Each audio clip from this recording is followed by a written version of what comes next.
मेरा नाम हाजिम जावेद किरमानी है। मैंने अपनी स्कूलिंग 10th तक तो बॉयज़ गवर्नमेंट हायर सेकेंडरी बरथाना से की। उसके बाद आपने पेपर से पहले एक्सपेक्ट किया था कि आप इस तरह का स्कोर करेंगे? जी, एक्सपेक्टेशंस तो बहुत ज़्यादा ही थी इससे, क्योंकि क्योंकि आप स्टेट के टॉप स्कोरर्स में से एक हैं, तो आपकी कुछ कॉलेज प्रेफरेंसेस भी होंगी। तो क्या है आपकी top 3 college preferences? Top preferences Delhi के कोई बड़े कॉलेज ही रखते हैं, एम्स दिल्ली, एमएमसी वगैरह, वीएमसी टॉप कॉलेज की प्रेफरेंस होती है। बट हाय हाजिम, कैसे हैं आप? हेलो, अस्सलाम वालेकुम। I am great. मैं बढ़िया हूँ। आप कैसे हैं? जी, मैं भी बढ़िया हूँ। सबसे पहले हम आपके एजुकेशनल बैकग्राउंड से स्टार्ट करते हैं। कहाँ से आपने स्कूलिंग की, क्या आपका अपना इंट्रोडक्शन है? आप ही के इंट्रो से स्टार्ट करते हैं। जी, अस्सलाम वालेकुम। फर्स्ट ऑफ ऑल, मेरा नाम हाजिम जावेद किरमानी है। मैंने अपनी स्कूलिंग 10th तक तो बॉयज़ गवर्नमेंट हायर सेकेंडरी बरथाना से की। उसके बाद मैंने डमी एडमिशन लिया 11th-12th के लिए, और कोचिंग मैंने आकाश इंस्टीट्यूट से कंटिन्यू की। ठीक है हाजिम, एग्जाम से पहले आपको क्या लग रहा था कि आप एग्जाम में कैसा परफॉर्म करेंगे? क्या आपकी थॉट प्रोसेस क्या था आपका? एग्जाम से पहले तो मतलब थोड़ा प्रोसेस नॉर्मल ही था। मैं अपने दोस्त के घर था, फरहान के घर था मैं। तो वो भी, हम एक साथ थे क्योंकि वहां से मेरा सेंटर काफी नजदीक था। तो हम नॉर्मल चैट बातें ही कर रहे थे कि क्या होगा कल के दिन वगैरह। थोड़ी सी एंजाइटी थी वगैरह, but as the day progressed वो ऑलमोस्ट नलीफाई हो ही गई शाम तक के। फिर ऑलमोस्ट कॉन्फिडेंस था कि हाँ, अभी तक इतनी प्रिपरेशन की है, बढ़िया ही होगा। तो एग्जाम के दिन तक, शाम तक, सुबह तक फिर ऑलमोस्ट बिल्कुल नॉर्मल माहौल था। चिली थे। आपने पेपर से पहले एक्सपेक्ट किया था कि आप इस तरह का स्कोर करेंगे? जी, एक्सपेक्टेशंस तो बहुत ज्यादा ही थी इससे, क्योंकि ऑब्वियसली 2024 का पेपर तो बहुत ज्यादा आसान था, और 2025 का पेपर अभी तक का सबसे ज्यादा डिफिकल्ट पेपर ही था। तो एक्सपेक्टेशंस तो ऑलमोस्ट ही 700 प्लस की थी 2024 का पेपर देख के। और ऑल ओवर उस हिसाब से तो बहुत कम है, पर स्टिल शुक्र अल्लाह का, रिलेटिवली फिर भी काफी अच्छा है। तो हाजिम, क्योंकि आप स्टेट के टॉप स्कोरर्स में से एक हैं, तो आपकी कुछ कॉलेज प्रेफरेंसेस भी होंगी। तो क्या है आपकी टॉप 3 कॉलेज प्रेफरेंसेस?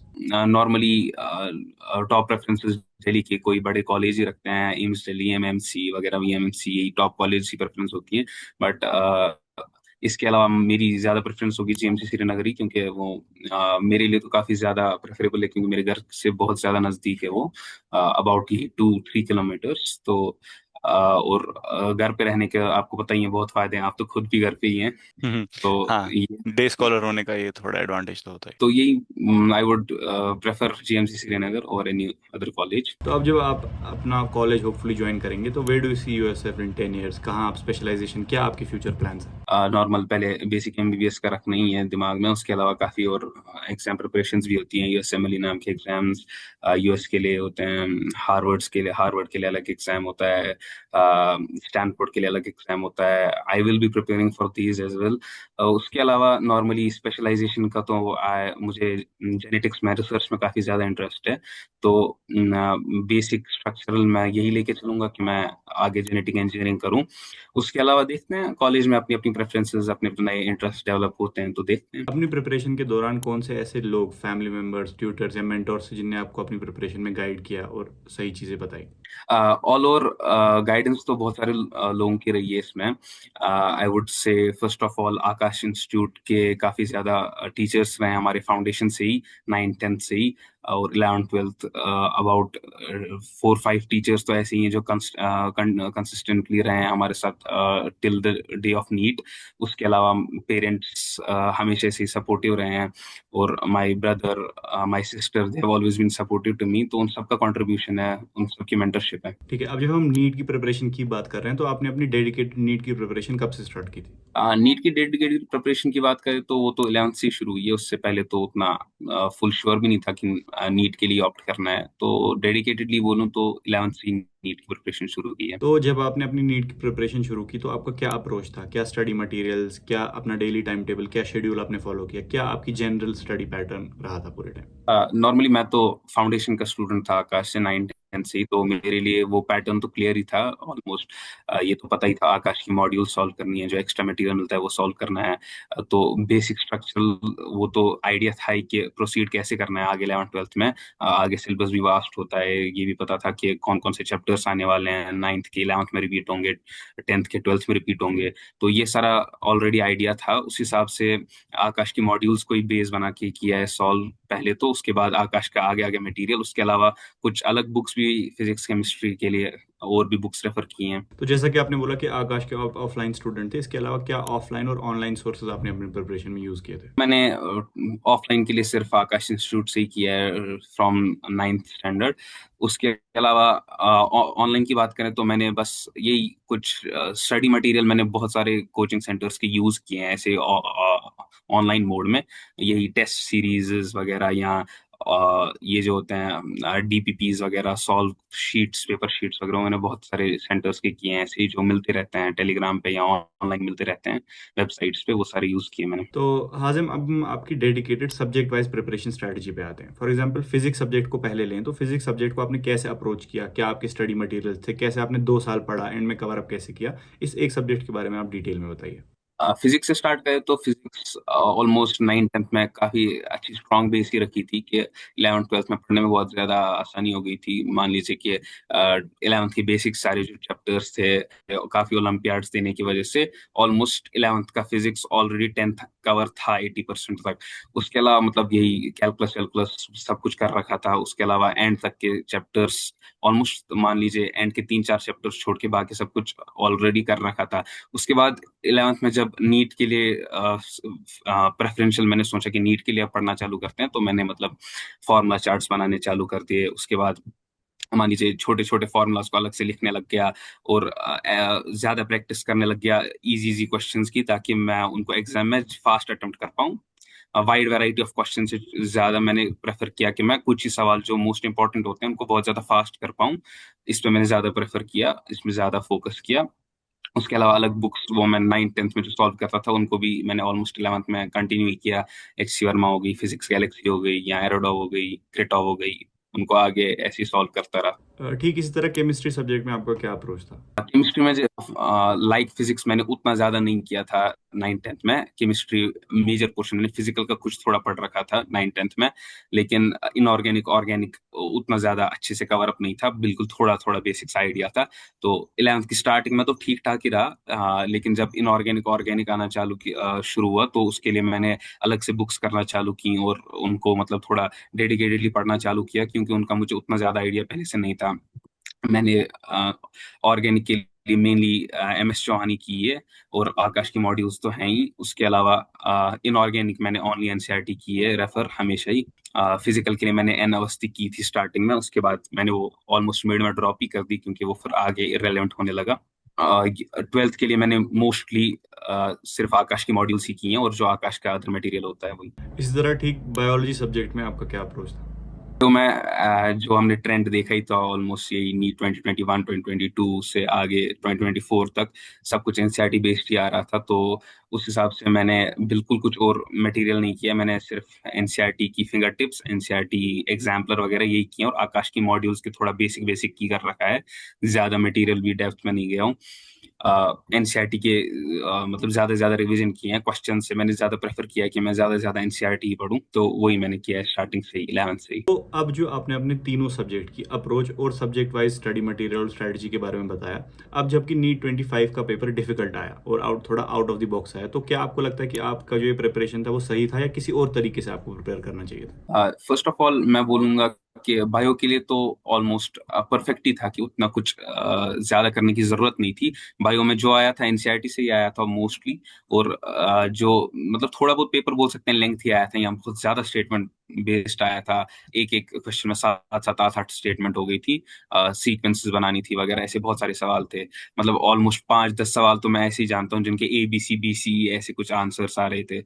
तो मतलब उस हिसाब से लेंथी था, लेकिन था NCERT बेस्ड ही, तो NCERT के जितने ज्यादा रिवीजन किए थे उससे स्पीड अच्छी रही उसमें।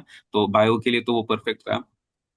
केमिस्ट्री में जो जितना भी किया था, मैं बोलूंगा जितना ज्यादा एक्स्ट्रा ही किया था उसका भी उतना कोई फायदा भी नहीं आया। मेजोरिटी जो ऑलमोस्ट मान लीजिए यही 35 to 40 क्वेश्चन थे वो तो बेसिक बेसिक ही थे कि मतलब जो पढ़ा है उसी उसी से आ रहे थे। ऑलमोस्ट 3 या 4 सवाल थे जो कि ऐसे थे कि जो ना पढ़े थे ना सुने थे, जो इवन के आकाश के टीचर से पूछे तो वो भी बोल रहे थे कि ये क्यों ही आए हैं टेस्ट में, ये पेपर में क्यों ही पूछ रहे हैं ऐसी चीजें।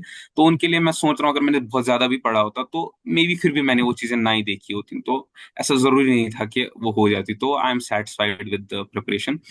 फिजिक्स की बात करें तो थोड़ा सा रिग्रेट है मुझे फिजिक्स में, क्योंकि मैंने फिजिक्स को जैसे मैंने बोला कि प्रीवियस ईयर पेपर्स को मैंने देख रहा था तो बहुत ज्यादा इजी था। तो मैं आगे आगे मान लीजिए 11th के एंड तक मैंने ज्यादा बुक्स करनी ड्रॉप ही कर दी थी। फिजिक्स का एलिक्सियर और शर्मा ये करनी तो मैंने छोड़ ही दी थी 11th के एंड तक। 12th में तो मैंने प्योरली बेस ही रखा है, बेसिक रखा है फिजिक्स को, सिर्फ फॉर्मूला अच्छे से देखूंगा, स्पीड इंक्रीज करूंगा, बेसिक बेसिक सवालों को ही ज्यादा दिमाग में रखूंगा, ज्यादा हाई लेवल जाने की ट्राई भी नहीं करूंगा क्योंकि पेपर बहुत आसान आ रहा है। उसका मुझे थोड़ा रिग्रेट है, क्योंकि अगर मैंने वो कंटिन्यू किया होता तो मे भी शायद मैं ये पेपर और भी ज्यादा अच्छे से कर लेता। उसका मुझे थोड़ा सा रिग्रेट है, पर बट स्टिल शुक्र अल्हम्दुलिल्लाह कि मैंने वो पहले कर रखा था इतना कि फिर भी ठीक हो पाया। हम्म। तो अब जब कि नीट 25 का पेपर डिफिकल्ट आ चुका है और आगे भी पेपर अब अनएक्सपेक्टेड आ सकता है, कोई भी डिफिकल्ट इजी या कोई आउट ऑफ द बॉक्स फिर से पेपर आ सकता है, तो आपको क्या लगता है कि स्टूडेंट्स के लिए परफेक्ट अप्रोच क्या रहेगी, कि अब उनको क्या स्टडी मटेरियल या क्या शेड्यूल रख के प्रिपेयर करना चाहिए? स्टूडेंट्स के लिए सबसे पहले तो जिनको जिनके लिए अब एक ही साल बचा है 2026 वाले बैच के लिए, तो मैं यही कहूंगा कि जितना आपने बायो पे किया है फोकस उसको वैसे ही जारी रखें, और बायोकेमिस्ट्री से ज्यादा टाइम फिजिक्स के लिए आप निकालना चालू कर दें, क्योंकि फिजिक्स का ऐसा नहीं है कि बस डिफिकल्टी ऊपर लेवल की बढ़ रही है, ऐसे सवाल आ रहे हैं, कुछ कुछ सवाल जो बहुत ऊपर के आ रहे हैं। बेस लेवल से पेपर का स्टैंडर्ड उड़ गया है, मतलब आपको इजी सवाल पेपर में मिलेंगे ही नहीं, आपको स्टार्टिंग ही मॉडरेट लेवल के सवालों से ही मिलेगी और फिर डिफिकल्टी इंक्रीज ही होती जाएगी पेपर में। तो उसके लिए मतलब वो कोर ही स्ट्रांग होना चाहिए, तो पेपर की वो इन डेप्थ कॉन्सेप्चुअल नॉलेज होनी चाहिए, बहुत ज्यादा फॉर्मूलाज को रिलेट करना आना चाहिए, बहुत ज्यादा अलग अलग सब्जेक्ट, बहुत ज्यादा अलग अलग चैप्टर्स के जो सवाल हैं उनको भी रिलेट करना आना चाहिए। जैसे एक दो सवाल तो ऐसे थे जिनमें दो तीन चैप्टर्स की फॉर्मूला आपस में मिल रही थी, तो वैसे उसके लिए मैं बोलूंगा कि मेजोरिटी ऑफ टाइम आप देना चालू कर दें। और बायो और केमिस्ट्री के लिए यही, जितना आपने पढ़ा है उसका रिवीजन चालू ही रखें, उसी लेवल का। उसके लिए कुछ बहुत ज्यादा ऊपर का पढ़ने की जरूरत नहीं है, जितना पढ़ाया जा रहा है या जितना नॉर्मल इंस्टीट्यूट्स में पढ़ाया जाता है उतना सफिशिएंट है। आपने अपनी पूरी प्रिपरेशन में शॉर्ट नोट्स बनाए थे, और अगर बनाए थे तो क्या सही तरीका है शॉर्ट नोट्स को बनाने का? देखिए नॉर्मली बायो में तो मैं शॉर्ट नोट्स नहीं बनाता था, क्योंकि बायो में मुझे जब भी पढ़ता था मैं नोट्स भी नहीं पढ़ता था, मैं डायरेक्ट एनसीईआरटी पढ़ता था हमेशा वापस से। ये होता था कभी कभी मैं एनसीईआरटी में कोई लाइन भूल जाता था, वो मैं एनसीईआरटी के बिल्कुल उसी पेज के साइड में कलर्ड पेन से लिख के रख देता था, या उसको उसी जगह हाईलाइट भी करता था और स्टार मार्क कर देता था। ये चीजें मैंने की हैं बिल्कुल एनसीईआरटी में, तो एंड के टाइम तक भी मैं पूरी एनसीईआरटी रिवाइज कर देता था। ऑलमोस्ट एंड के मंथ में होगा कि मैंने एनसीईआरटी रिवाइज करना छोड़ दिया होगा और सिर्फ वो स्टार पॉइंट्स देखने चालू कर दिए थे। तो बायो के लिए तो मैंने वैसे शॉर्ट नोट्स अलग से कभी बनाया नहीं है। केमिस्ट्री में बात करूं तो मैंने फिजिकल के लिए बस यही चैप्टर के एंड पे उसी की फॉर्मूलाज लिख देता था। इनऑर्गेनिक के लिए तो एनसीईआरटी में जितना बहुत ज्यादा लिखा होता है उसको मैं अलग से शॉर्ट नोट्स तो नहीं बनाता, मेरे नोट्स ही वैसे शॉर्ट शॉर्ट ही रहते थे, मतलब मैं बहुत ज्यादा नहीं लिखता था नॉर्मल नोट्स में इनऑर्गेनिक के। मैं उसी को एनसीईआरटी के शॉर्ट शॉर्ट में लिख के रख देता था और नॉर्मली एनसीईआरटी पढ़ता था वापस से, और कभी कभी नोट्स पढ़ता था शॉर्ट नोट्स के लिए। ऑर्गेनिक की बात करूं तो ऑर्गेनिक के लिए मैं पूरा ऑर्गेनिक लिखता था और चैप्टर के एंड पे रिएक्शंस को वापस से लिख देता था थोड़ी बहुत जो इंपॉर्टेंट थी, फिर एंड के टाइम उन्हीं को रिवाइज करता था। फिजिक्स के लिए तो मैं सेम फिजिक्स का पूरा चैप्टर पढ़ा, उसके एंड पे फॉर्मूलाज वापस से लिख दी फॉर्मूला चार्ट करके, और उसको वापस से पढ़ लेता था। क्या आपकी प्रिपरेशन में कभी आपके बैकलॉग्स बने थे, और अगर बने थे तो आपने उनको कैसे कवर किया? मोस्टली तो बैकलॉग्स ऐसे नहीं थे, क्योंकि मैंने 9th 10th फाउंडेशन में ही मतलब काफी अच्छे से स्टार्ट किया था आकाश इंस्टीट्यूट की हेल्प की मदद से, तो वो तो ठीक ही रहा था। ऑलमोस्ट 11th 12th की काफी चीजें कवर कर रखी, तो 11th 12th में उतनी ज्यादा डिफिकल्टी तो नहीं आई। पर यही था कि जब मतलब एक बार फुल सिलेबस कंप्लीट करने के बाद जो टॉपिक्स थोड़े से वीक लगते थे उनको मैंने वापस से लेक्चर्स देख के वापस से कवर किया है एक बार। और मतलब स्ट्रॉन्ग जो मुझे लगता था थोड़ा सा भी भूल गया है या वीक है या इसकी प्रैक्टिस कम की है, तो उसको वापस से पढ़ लेता था, फिर उसकी प्रैक्टिस करता था। आपकी प्रिपरेशन में क्या डिस्ट्रैक्शंस थी और आपने उनको कैसे ओवरकम किया? और आजकल सोशल मीडिया वगैरह, उसके बारे में आपका क्या ओपिनियन है, और कैसे स्टूडेंट्स उसको अपनी प्रिपरेशन में मतलब हिंडर करने से रुका सकते हैं? मेरी मेजर डिस्ट्रैक्शन बोलूँ तो मोबाइल ही रहती है नॉर्मली, लेकिन सोशल मीडिया तो वैसे मैं बिल्कुल यूज नहीं करता। मैं ओनली व्हाट्सएप ही चलाता हूँ, अभी तक भी व्हाट्सएप ही चला रहा हूँ। उसके अलावा खास सोशल मीडिया नहीं, बस यूट्यूब से ही कभी कभार लेक्चर्स वेक्चर्स देख लेता हूँ और कभी कभी वहाँ यहाँ के एंटरटेनमेंट की वीडियोस, उससे ज्यादा सोशल मीडिया तो मैंने यूज नहीं किया अपनी प्रिपरेशन में। उसके अलावा बोलूँ तो मतलब यही कभी कभी कभार मान लीजिए यही गेम्स वेम्स खेल लेता था फोन पे भी, और मान लीजिए मैंने 2 साल टेबल टेनिस खेला है वगैरह।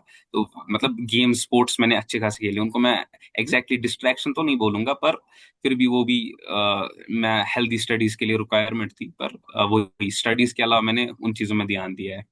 आपके पेपर में ओएमआर फिलिंग और पेपर अटेम्प्टिंग स्ट्रेटजी क्या थी? वो ओएमआर फिलिंग ऑलमोस्ट 11th से मतलब बहुत ज्यादा वेरी की है मेरी। मतलब स्टार्टिंग में 11th की स्टार्टिंग में मैं एक क्वेश्चन करने के बाद ही उसको एज इट इज फिल कर देता था। इससे मुझे ये प्रॉब्लम हुई कि 11th के स्टार्टिंग में मेरे मतलब बहुत ज्यादा टाइम लग जाता था, ऑलमोस्ट कभी कभी टाइम रह ही जाता था एंड तक फिल करते, क्योंकि एक एक सवाल करो फिर उसका ओएमआर फिल करो, इससे काफी ज्यादा टाइम लग जाता था। मतलब कंसंट्रेशन टूट जाता था, वापस फिल करना, वापस क्वेश्चन करना, वापस फिल करना। फिर मैंने स्ट्रेटजी चेंज की, मैंने पूरा पेपर अटेम्प्ट किया, उसके बाद ओएमआर फिल किया। इससे कभी कभी ये हो जाता था कि कभी कभी जब एंड के टाइम पे मुझे ऐसा लगता था कि अब टाइम थोड़ा कम रह गया, तो मैं थोड़ा पैनिक कर जाता था। फिर ऑलमोस्ट 11th के एंडिंग तक मैंने वो नया मेथड यूज किया जो मैं नीट के डे तक यूज कर रहा था, और नीट में भी मैंने वही किया है। मैं एक सब्जेक्ट करता था फिल, एक सब्जेक्ट अटेम्प्ट करता था, फिर उसकी ओएमआर फिल करता था। ऐसे पहले जोलॉजी, फिर उसकी ओएमआर, बॉटनी उसकी ओएमआर, केमिस्ट्री उसकी ओएमआर, और फिर फिजिक्स उसकी ओएमआर। तो अब जब आपकी ये नॉर्मल पेपर स्ट्रेटजी थी, लेकिन नीट 2025 में जब आप पेपर देने गए होंगे तो आपने पेपर करते हुए रियलाइज़ किया होगा कि पेपर यूजुअल से काफ़ी डिफरेंट और डिफिकल्ट है। तो क्या तब आपको अपनी ओएमआर या पेपर अटेम्प्टिंग स्ट्रेटजी चेंज करनी पड़ी? बिल्कुल। मैंने पहले तो मैं ये बता दूं कि जब इंटेंसिव प्रोग्राम चल रहा था हमारा हमारे आकाश में एंड पे, वो मतलब लास्ट के 3 मंथ्स में, तो हर डेली एक एक पेपर होता था। उस पे मैंने ओएमआर फिलिंग के लिए ये किया था कि मुझे पहले ऐसा लगता था कि जब मैं बायो करता हूँ अटेम्प्ट, पहले 15 to 20 मिनट्स में ऑलमोस्ट एक सब्जेक्ट खत्म करना पड़ता है बायो में या zoology या बॉटनी। तो उसमें मैं अक्सर कर देता था, मैं जल्दबाजी में पहले 10 15 20 मिनट में कुछ मिस्टेक कर देता था। तो मैं पहले 15 to 20 मिनट में फिजिक्स के 15 to 20 सवाल कर लेता था, उसके बाद बायो करता था, फिर केमिस्ट्री, और फिर वापस से फिजिक्स करता था बाकी की। इससे ये होता था कि मैं बायो में ज्यादा सिली मिस्टेक करने से बचता था, और फिजिक्स के भी 15 20 सवाल ऑलरेडी हो जाते थे, तो एंड पे इजी लगता था कि अब 20 25 क्वेश्चन नहीं करने हैं फिजिक्स के। ये स्ट्रेटेजी से मैंने नीट 2025 में भी एग्जैक्ट यही करने की ट्राई की थी स्टार्टिंग में। लेकिन फिजिक्स के पहले 6 क्वेश्चंस मैंने किए, और उसी में मेरे 18 to 20 मिनट्स लग गए थे। जब मैंने क्लॉक देखी तो मुझे पहले ही समझ आ गया कि फिजिक्स का पेपर इजी होने वाला तो है नहीं। उसके बाद मैंने पेपर को थोड़ा ऊपर ऊपर से देखा, मुझे लगा कि हाँ ये बहुत ज्यादा स्टैंडर्ड पेपर आया है। और जो ये भी थैंक गॉड, शुक्र अल्लाह का, कि पहले जो 6 सवाल थे वो पेपर के ऑलमोस्ट मॉडरेट मॉडरेट सवाल ही थे कि वो हो गए। अगर कोई और सीरीज होती जिसमें बहुत ज्यादा डिफिकल्ट सवाल पहले ही थे, तो मे भी शायद प्रॉब्लम हो जाती, डिप्रेशन ही हो जाता पेपर के स्टार्टिंग में। तो फिर मैंने डायरेक्ट 6 सवाल करने के बाद जंप किया तो बॉटनी बॉटनी पेपर किया, जोलॉजी पेपर किया। उनमें भी ऑलमोस्ट 5 6 डाउट्स रह गए थे ऐसे ही, जो मुझे लगा कि मैं एंड पे करता हूँ। उसके बाद केमिस्ट्री किया, केमिस्ट्री मैंने ऑलमोस्ट फुल अटेम्प्ट किया, 2 की 3 सवाल छोड़ के, 2 सवाल ऑलमोस्ट छोड़ के। फिर वापस मैं फिजिक्स पे आया, तब तक ऑलमोस्ट ये हो गया था कि 2 hour 40 मिनट्स, 2 hour 20 मिनट्स हो गए थे, 2 hour 25 मिनट्स तक हो गए थे। और अभी बहुत ज्यादा फिजिक्स करनी बची थी, यही 40 मिनट्स बचे थे पूरी फिजिक्स करने के लिए। अभी फिजिक्स में सिर्फ 6 सवाल कर रखे थे। उस टाइम मैं थोड़ा सा पैनिक कर गया, लेकिन मैंने मतलब बहुत ज्यादा तेज स्पीड रख के फिजिक्स करनी चालू की। नॉर्मली मैं फिजिक्स में 40 सवाल कर लेता था, और 5 सवाल एंड के लिए छोड़ देता था नॉर्मल आकाश के पेपर्स में जो लेंथी लगते थे। इसमें मैंने पूरे पेपर में ऑलमोस्ट 19 सवाल अटेम्प्ट किए, और 26 पहले छोड़ दिए थे पहली बारी में। उसके बाद एंड पे 20 to 25 मिनट बचे थे, और मैंने मतलब in the heat of the moment एक एक सवाल तेज तेज करता गया। और फिर लास्ट के 5 मिनट्स में मैंने वापस केमिस्ट्री के 2 क्वेश्चंस उनको किया अटेम्प्ट, और बायोलॉजी के जो 4 5 क्वेश्चन थे उनको अटेम्प्ट किया, और एंड तक रिंग बजने तक मैं फिजिक्स ही अटेम्प्ट करता रह गया। ऑलमोस्ट फिर भी 6 7 सवाल थे जो मैं अनअटेम्प्टेड रहे, मैं अटेम्प्ट भी नहीं कर पाया। तो आपको क्या लगता है इतने स्ट्रेस और पैनिक वाले एटमॉस्फेयर में भी कैसे आपने बेटर परफॉर्म किया? क्या चीज़ है जिसने आपको हेल्प किया इन 3 घंटों में इस सब के बावजूद भी बेटर परफॉर्म करने में? फर्स्ट ऑफ ऑल, जो मुझे लगा कि जब मैंने फिजिक्स अटेम्प्ट की, तो फिजिक्स के पहले ही 6 सवाल करने से मैं ये समझ गया कि पेपर बहुत ज्यादा अच्छा है। तो उसकी वजह से मैंने पहले ही बायो और केमिस्ट्री में बहुत ज्यादा फास्ट करना ही चाहा। इवन कि वो भी बहुत ज्यादा लेंथी थे, इसलिए उनमें इतना टाइम लग गया कि वैसी फिजिक्स के लिए कम टाइम बचा।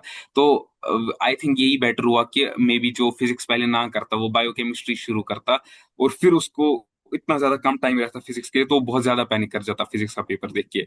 मैंने ऑलरेडी फिजिक्स का पेपर देखा था और मुझे पता थी कि फिजिक्स काफी ज्यादा स्टैंडर्ड है, तो मैंने बैक ऑफ द माइंड रखा था कि पैनिक नहीं होना है।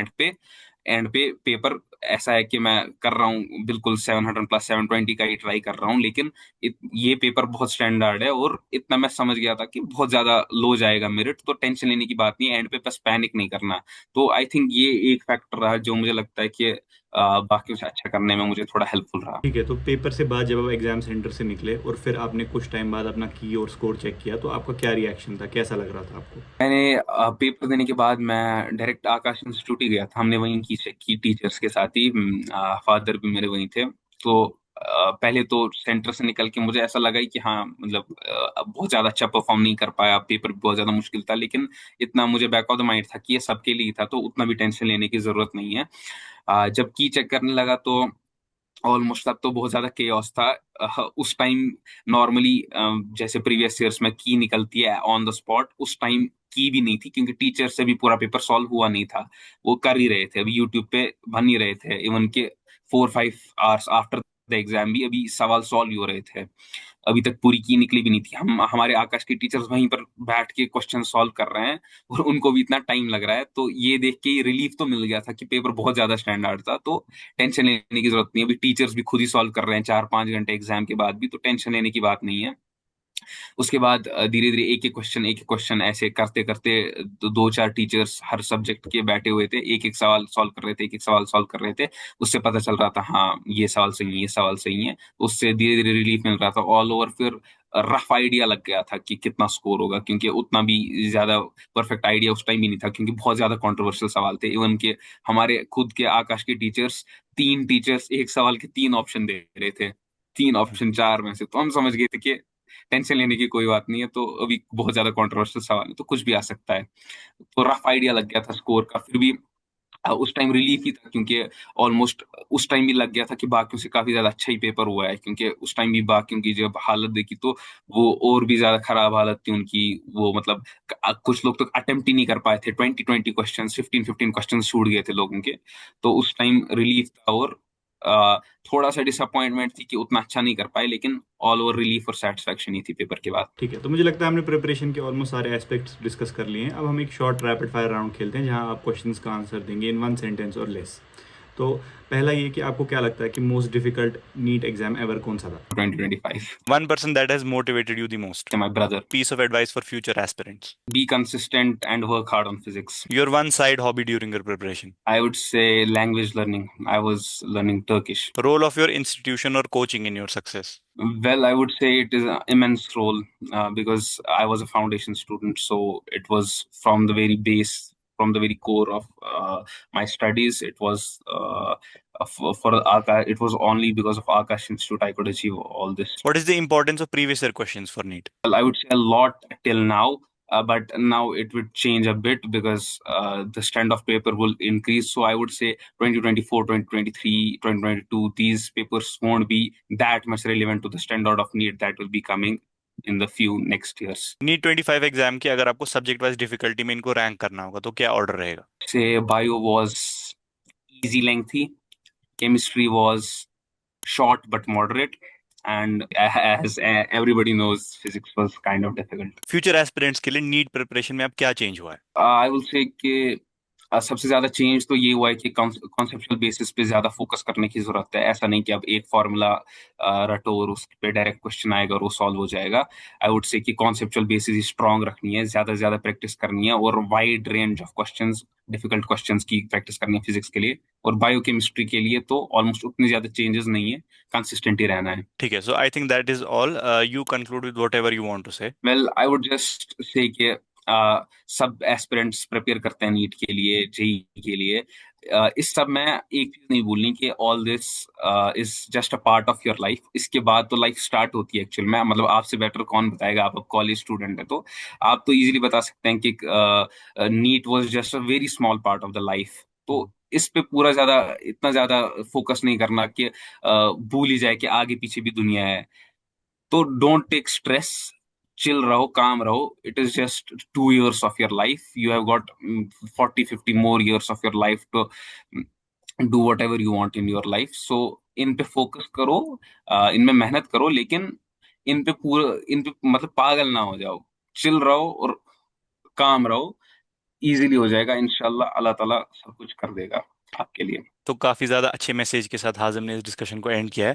Thank you for giving us your time हाजिम। आई एम श्योर कि काफ़ी सारे स्टूडेंट्स को आपकी इस एडवाइस से हेल्प मिलेगी और आगे उनको अपनी प्रिपरेशन में कोई ना कोई मदद ज़रूर मिलेगी। Thank you. What just happened?